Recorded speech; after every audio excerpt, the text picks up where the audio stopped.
Hello, this video is all about how to deal with weight loss setbacks. When you fall off that wagon, what do you do? How do you come back from it? And it's part of this 21-day challenge that we're going through at the minute. So I hope you enjoy.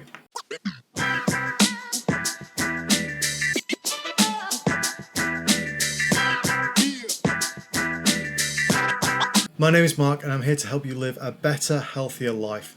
My goal is to help as many people as I can get into shape and improve their quality of life. Now, without further ado, let's jump right in.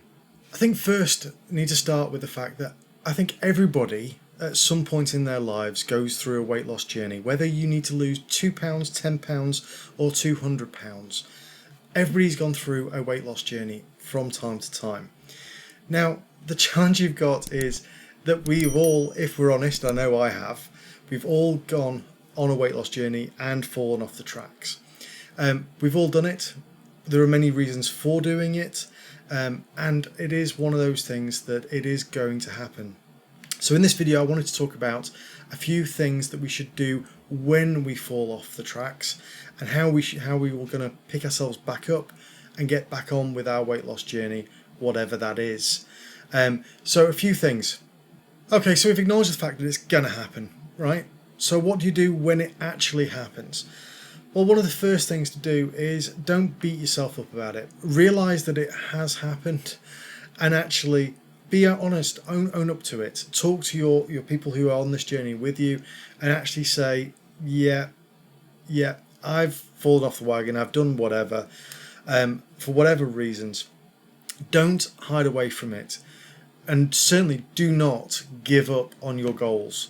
Because if you give up on your goals, you're admitting defeat to the whole journey that you're doing. Setbacks happen in everything from sports to work. Setbacks happen. It's about how you deal with it at that point. It's about saying, yes, a setback has happened, and then looking at what caused it. What did I do and why did I do it? And is there something better and healthier I could do instead of it? So it's one of those things where last few weeks I've sat there and I've munched my way through half the kitchen and cupboards because I've been in pain and up at stupid o'clock in the morning with nothing better to do. So for me that was boredom, discomfort, pain, and basically comfort eating. What can you do better going forward? And it's something that I've struggled with over the years. Normally keeping busy is what takes me away from all of those things, and keeping busy is normally going for a long walk with the dogs, or playing a computer game, neither of which I've been able to do. So how do you replace them?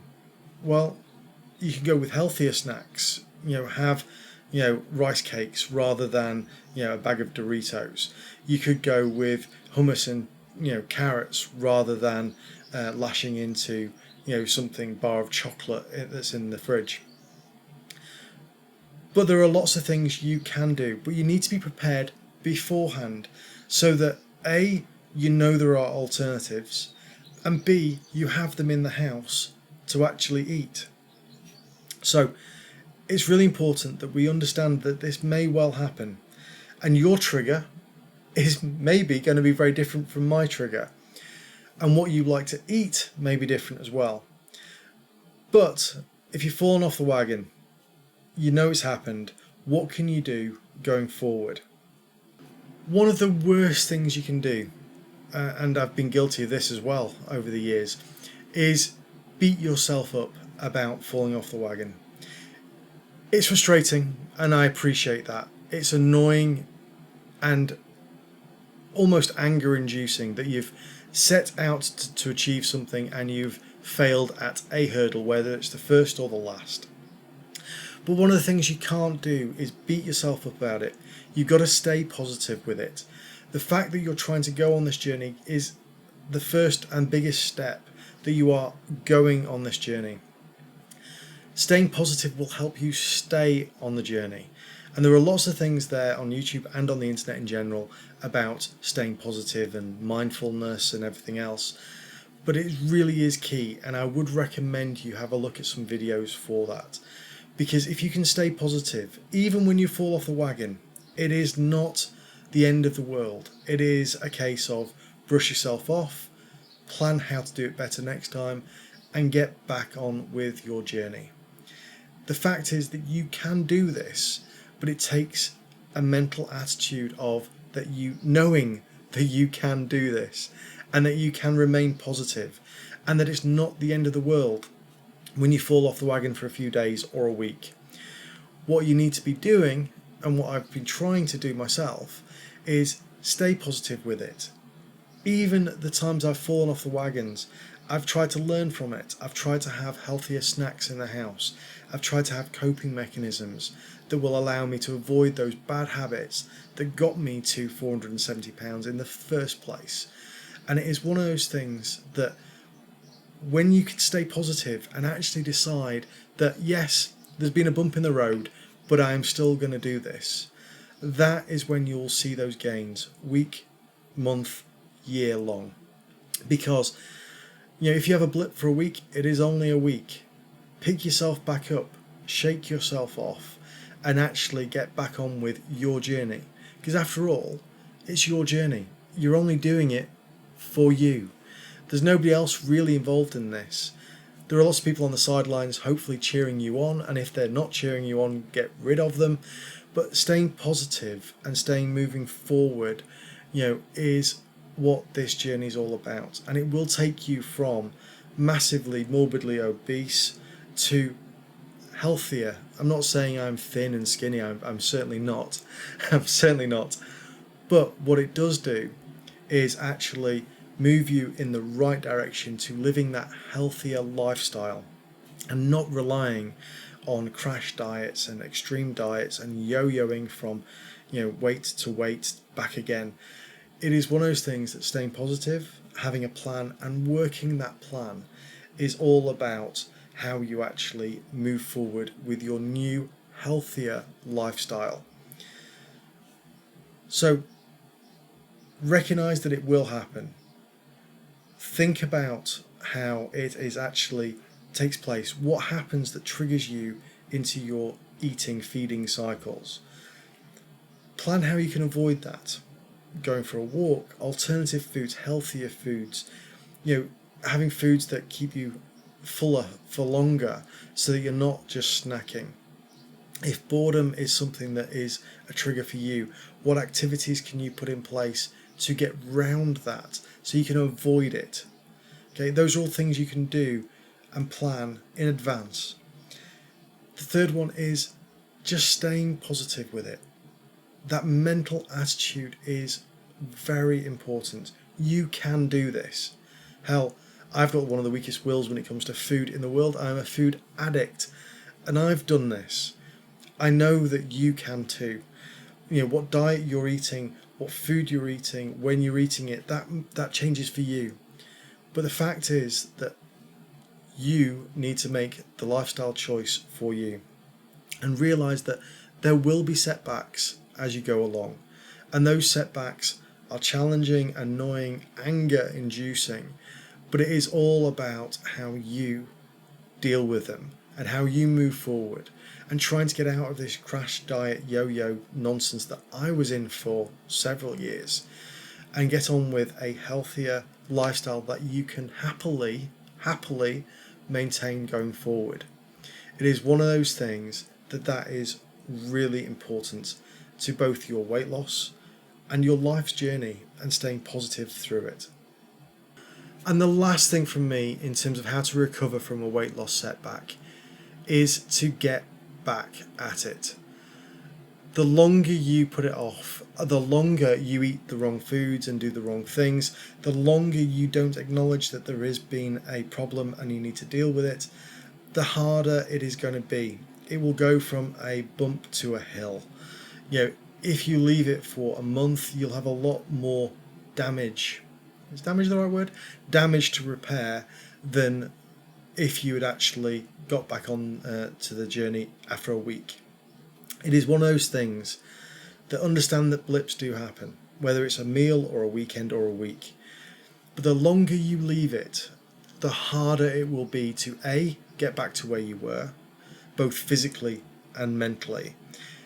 And it will also be harder to start again, because it's almost like starting again from the start. So in this video we've talked about the ways to get back to a decent point after a weight loss setback. And part of that is acknowledging that you've had it, putting some coping mechanisms in to make it easier to deal with in the future. But the next thing is to actually just get back on your weight loss journey or your fitness journey. Say to yourself, yes, I've had a torrid week, I've had a torrid day, a torrid couple of hours, but I'm back on it. Be honest with yourself. You certainly don't have to be honest with people like I'm doing here, but be honest with yourself if nobody else. You've had a blip, you've dealt with it, you've got some coping mechanisms in place. Now it is time to move on from that and get back on with your weight loss journey. And that, if you can do it quicker, will set you in a very good place to actually continue going forward with your weight loss journey for the long term and making this a lifestyle choice rather than just a crash diet that you're going on to lose some weight. As I said in previous videos, there is absolutely a place for diets to lose a amount of weight in a certain time frame, but to keep this long term, particularly if you are a recovering fatty like I am, to keep this long term, it is a case of having a healthier, more active lifestyle, and that's where we need to get to. And I acknowledge throughout this whole video I've been talking about things, and hopefully in the 21-day challenge you'll see some of the ways I've put in place these coping mechanisms for it in terms of what I'm going to be doing. But it is one of those things that you've started the journey. That is the hardest bit, getting it started. It's very easy and fun getting to be morbidly obese. You get to eat everything you want in whatever quantities you want, but there are massive health implications for doing that, and it takes a lot of time, effort and willpower to come back down that scale. And that is the challenge that a lot of people have, and I've struggled with for years. And in that journey over the last years, less so recently but more so at the beginning, I fell off the wagon repeatedly and ended up having to lose some weight. I'm not talking massive yo-yos here, I'm talking a few kilograms, but put on some weight, lose some weight, put on some weight, lose some weight. And it's frustrating, it's annoying, makes things take 3 times, 4 times as long as they probably should in your head, which then adds to that frustration. So acknowledge the fact you are going to fall off the wagon. I do. Find out the reasons for it and put in some coping mechanisms to help you deal with it going forward. Deal with it better, should I say. We're all dealing with it, but dealing with it better. Staying positive, and that means not berating yourself, not kicking yourself, not feeling down and depressed about it, because that, if you're anything like me, will just make things worse, and it'll go into a little spiral, and it's self-reinforcing negativity, which is never good. So don't kick yourself, don't beat yourself up.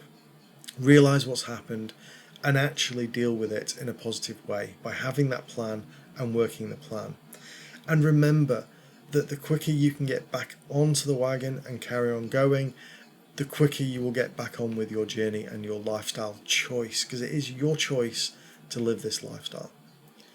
Now, I hope these things have helped. They might seem fairly obvious, but certainly one of the things that I've found over the years is sometimes you just need to hear it, and sometimes you just need to have a bit of a think, and you need to get out of that cycle of beating yourself up, which makes you eat more of the wrong food, which makes you more depressed because you're going further off track. So I hope this video helped. If you enjoyed it, please do leave a comment and hit the subscribe button, and I will see you in the next video.